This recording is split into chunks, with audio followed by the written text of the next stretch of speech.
Hello friends, आप सभी का स्वागत है आपके अपने यूट्यूब चैनल स्टडी आलय पर। आज हम class 10th UP board exam 2025-26 Hindi के लिए यानी कि यूपी बोर्ड की तैयारी अभी से करिए। गद्यांश पर आधारित प्रश्नोत्तर, ये प्रैक्टिस सेट नंबर कितना है? 3 है। इससे पहले 2 प्रैक्टिस सेट हो चुके हैं, आप जाकर देख लीजिएगा। चलिए वीडियो को करते हैं स्टार्ट। निम्नलिखित गद्यांशों के आधार पर, मैंने आपको पहले भी बताया था, पहले प्रैक्टिस सेट में, आज भी बता दे रही हूँ कि इस टॉपिक से एग्जाम में कितने क्वेश्चन आते हैं। टोटल आते हैं 3 क्वेश्चन। प्रत्येक क्वेश्चन 2 नंबर का होता है। आपके 6 अंक पक्के हो जाएंगे अगर आप इसे तैयार कर लेते हैं तो। अध्याय 3 है और लेशन का क्या नाम है, यानी पाठ का नाम है क्या लिखूं। क्या लिखूं के लेखक कौन है, आप लोग बताइए। चलिए स्टार्ट करते हैं, गद्यांश पढ़ना शुरू करते हैं। ऐसे निबंधों यानी कि रेखांकित अंश की व्याख्या करनी है। ये एक रेखांकित अभी है नहीं, पर मैं कर देती हूँ। ये सब रेखांकित अंश है। ऐसे ही पेपर में रेखांकित करके आएगा, जितना पार्ट रेखांकित रहेगा उसी का आपको व्याख्या करनी होगी। ऐसे निबंधों की सबसे बड़ी विशेषता यह है कि वे मन की स्वच्छंद रचनाएं हैं। उनमें न कवि की उदात्त कल्पना रहती है, न आख्यायिका, लेखक की सूक्ष्म दृष्टि और न विज्ञों की गंभीर तर्कपूर्ण विवेचना। उनमें लेखक की सच्ची अनुभूति रहती है, उनमें उसके सच्चे भावों की सच्ची अभिव्यक्ति होती है, उनमें उसका उल्लास रहता है। ये निबंध तो उस मानसिक स्थिति में लिखे जाते हैं जिनमें न ज्ञान की गरिमा रहती है और न ही कल्पना की महिमा, जिसमें हम संसार को अपनी ही दृष्टि से देखते हैं और अपने ही भाव से ग्रहण करते हैं। चलिए अब देखते हैं इसके क्वेश्चन और इस पर आधारित प्रश्न। प्रस्तुत गद्यांश का संदर्भ लिखिए अथवा गद्यांश के पाठ और लेखक का नाम लिखिए। क्या है, रेखांकित अंशों की व्याख्या कीजिए और निबंध किस मानसिक स्थिति में लिखे जाते हैं। तो पहले का आंसर चलिए करते हैं। आगा के प्रस्तुत गद्यांश का संदर्भ, तो प्रस्तुत गद्यांश हमारी पाठ्य पुस्तक हिंदी के गद्य खंड में संकलित श्री पदुमलाल पुन्नालाल बख्शी द्वारा लिखित क्या लिखूं शीर्षक ललित निबंध से उद्धृत है। ये क्या है, क्या लिखूं निबंध है। ये आपसे उसमें लेखक के नाम और रचना में पूछ लिया जाएगा कि क्या लिखूं निबंध है, जीवनी है, आत्मकथा है, क्या है, तो एक निबंध है। तो इसका पहले का आंसर हो चुका है। अब हम देखेंगे रेखांकित अंशों की व्याख्या कैसे करनी है। रेखांकित अंश की व्याख्या, लेखक पदुमलाल पुन्नालाल, आपको बिल्कुल एग्जाम में ऐसा ही लिखना है। लेखक कहते हैं या पदुमलाल पुन्नालाल बख्शी जी लिखते हैं कि स्वच्छंदतावादी शैली में लिखे गए निबंधों में लेखक अपने मन में उठने वाले भावों को ज्यों का त्यों व्यक्त कर देता है। इन निबंधों में न ही ज्ञान की गुरुता निहित होती है और न ही कल्पना की उड़ान। ये निबंध लेखक के मन के सच्चे उद्गार होते हैं। वह संसार का जैसा अनुभव करता है और जिस रूप में देखता है, बिना उसमें कारिकता व पांडित्य प्रदर्शन के उसी के रूप में व्यक्त कर देता है।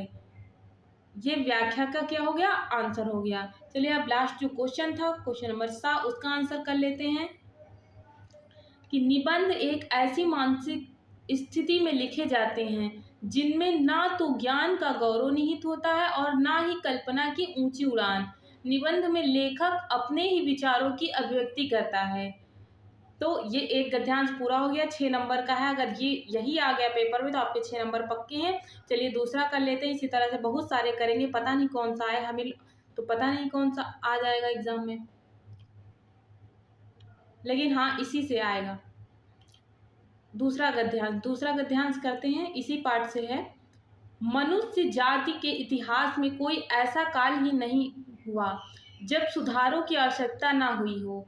तभी तो आज तक कितने ही सुधारक हो गए हैं, पर सुधारों का अंत कब हुआ। भारत के इतिहास में बुद्ध देव, महावीर, स्वामी नागार्जुन, शंकराचार्य, कबीर, नानक, राजा राम मोहन राय, स्वामी दयानंद और महात्मा गांधी में ही सुधारकों की गणना समाप्त नहीं होती है। सुधारकों का दल नगर नगर और गांव गांव में होता है। यह सच है कि जीवन में नए नए क्षेत्र उत्पन्न होते जाते हैं और नए नए सुधार हो जाते हैं। न दोषों का अंत है और न ही सुधारों का अंत है। जो कभी सुधार थे वही आज दोष हो गए हैं और उन सुधारों का फिर नव सुधार किया जाता है, तभी तो यह जीवन प्रगतिशील माना जाता है। चलिए अब इससे जो क्वेश्चन है क्वेश्चन को कर लेते हैं। इस पर आधारित 3 क्वेश्चन यहाँ भी हैं। प्रस्तुत गद्यांश के पाठ और लेखक का नाम लिखिए। तो पाठ और लेखक का नाम मैंने पहले बताया कि किसके द्वारा लिखे थे, तो पद्मलाल पुन्नालाल बख्शी जी द्वारा लिखे थे। और क्या लिखूं पाठ से लिया गया है, आपको ये लिखना है। उसके बाद इस क्वेश्चन का आंसर देखते हैं। रेखांकित अंश की व्याख्या कीजिए। रेखांकित अंश की व्याख्या। उत्तर, लेखक का कथन है कि मानव समाज विस्तृत है, इसमें सदैव सुधार होते रहते हैं। और सा क्वेश्चन क्या है, जीवन प्रगतिशील क्यों माना जाता है, इसका आंसर भी हम इसके नीचे देखेंगे। रेखांकित अंश की व्याख्या क्या है, लेखक का कथन है कि मानव समाज विस्तृत है, इसमें सदैव सुधार होते रहते हैं। बुद्ध से गांधी तक सुधारकों के एक बड़े समूह का जन्म इस देश में हुआ है। जीवन में दोषों की श्रृंखला बहुत लंबी होती है, इसलिए सुधारकों का क्रम सदैव चलता रहता है। इसलिए सुधारों का क्रम सदैव चलता रहता है। सुधारकों के दल प्रत्येक नगर और ग्राम में होते हैं। जीवन में अनेकानेक क्षेत्र होते हैं और नित्य नवीन उत्पन्न भी होते जाते हैं। प्रत्येक में कुछ दोष होते हैं और जिनमें सुधार अवश्यंभावी होता है। सुधार किए जाने पर इनमें तत्कालिक सुधार तो हो जाते हैं, परंतु आगे चलकर कालक्रम में वे ही सुधार फिर दोष माने जाने लगते हैं और उनमें फिर से सुधार किए जाने की आवश्यकता प्रतीत होने लगती है। इस सुधार क्रम में और परिवर्तनशीलता से जीवन प्रगतिशील माना जाता है। चलिए अब क्वेश्चन का हम लोग आंसर देख लेते हैं। सा क्या कहता है, क्वेश्चन का आंसर कर लेते हैं हम लोग। ना दोष का अंत है और ना ही सुधारों का। जो कभी सुधार थे वही आज दोष हो गए हैं और उन सुधारों का फिर नव सुधार किया जाता है, तभी तो यह जीवन प्रगतिशील माना गया है।